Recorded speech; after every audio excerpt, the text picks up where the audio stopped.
Voltando à questão do JSX, existe um plugin que foi feito pelo próprio Ivan.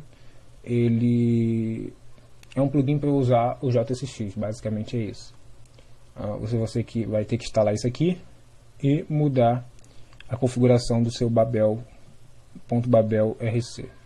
Então vamos fazer isso para a gente testar essa sintaxe no Vue também. Vamos, sei lá, aqui e vamos instalar isso aqui. Vamos lá.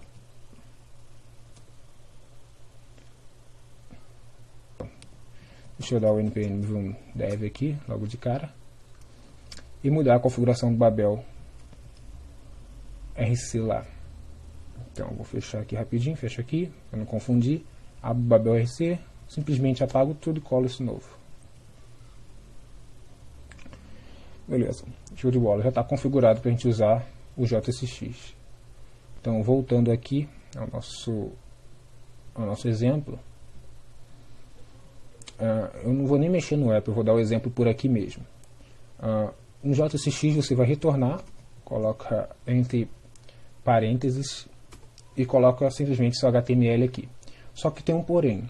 Quando você está mexendo, quando você está usando essa função de renderização com o JSX, esse create element aqui, esse argumento que vem para cá, ele necessariamente precisa ser aquele Hzinho. O H precisa estar no escopo. Então, sempre que você for usar JSX no Vue, na função de renderização, o parâmetro precisa ser o H. O H precisa estar no escopo. Beleza. Então vamos renderizar uma div aqui. Uma div. Dentro dessa div vamos colocar um H1. Um exemplo bem básico. Hello JSX. Vou salvar. Isso simplesmente funciona. Parece até Linux. E basicamente é isso. Você tem essas três formas de renderização. Como eu mostrei no exemplo anterior, que era aquela segunda forma de renderização. Se você quiser usar dessa forma, basicamente no seu componente, você tira o template e coloca a função de render lá. Independente de qual forma você esteja usando. Se você esteja usando com Create Element ou se você esteja usando com o JSX. Em relação a esse JSX, aquele plugin que eu falei com vocês, existe esse outro aqui, que é o Vue JSX Adapter. Inclusive foi hoje que ele fez o commit e colocou esse projeto aqui, que é para você usar o transform JSX do React próprio, porque no JSX do Vue tem algumas convenções, como por exemplo, vamos à convenção, vamos dizer que eu tenha um método aqui. Esse método é um hello. O nome do método é hello. E dentro do método ele simplesmente faz um alert, falando hello. Bem sugestivo, não? Eu esqueci de uma vírgula aqui. Beleza. Aqui, quando eu for botar o onClick, eu normalmente, no caso do React, você colocaria o onClick dessa forma.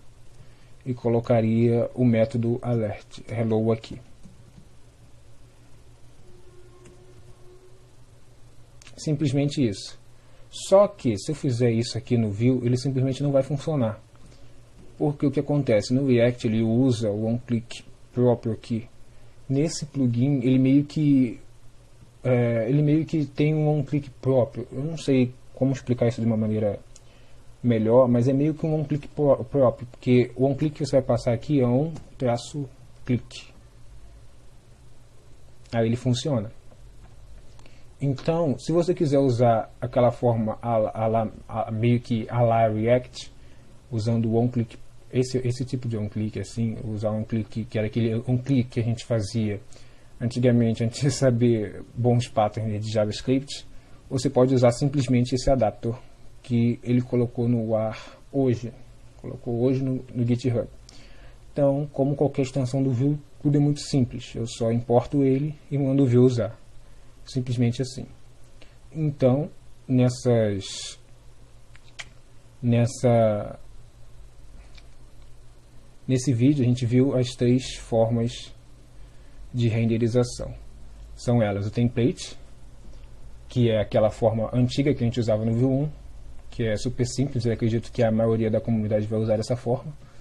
Tem a HyperScript, que é aquela forma do Create Element, que eu não recomendo usar, mas tem gosto para tudo. Eu só acho ela, na minha opinião, eu só acho ela um pouco difícil de manter. Mas tem gente que vai gostar, então ela está aí para isso. E a forma do JSX, que é aquela forma do React de fazer as coisas, de você colocar HTML dentro do seu JavaScript. Eu queria só ressaltar aqui como o criador, ele, na versão 2, ele não ignorou totalmente a comunidade e tirando simplesmente o template, deixando só o JSX. Como ele deixou o template, a forma antiga, e deixou o JSX também. Então eu queria ressaltar isso, porque foi uma coisa muito bacana, apesar que, como o Vedovelli disse, ele não é nem louco de fazer isso, mas foi uma coisa muito bacana. Então, essa foi o vídeo de hoje. Se tiver alguma dúvida, vocês só entrar em contato comigo, é só falar pelo GitHub ou qualquer lugar assim, eu vou estar respondendo. Obrigado pelo feedback dos vídeos anteriores. Eu ainda não respondi, mas acredito que antes desse vídeo ao ar já tenha respondido. Então é isso aí, pessoal. Agora vamos continuar seguindo com a série.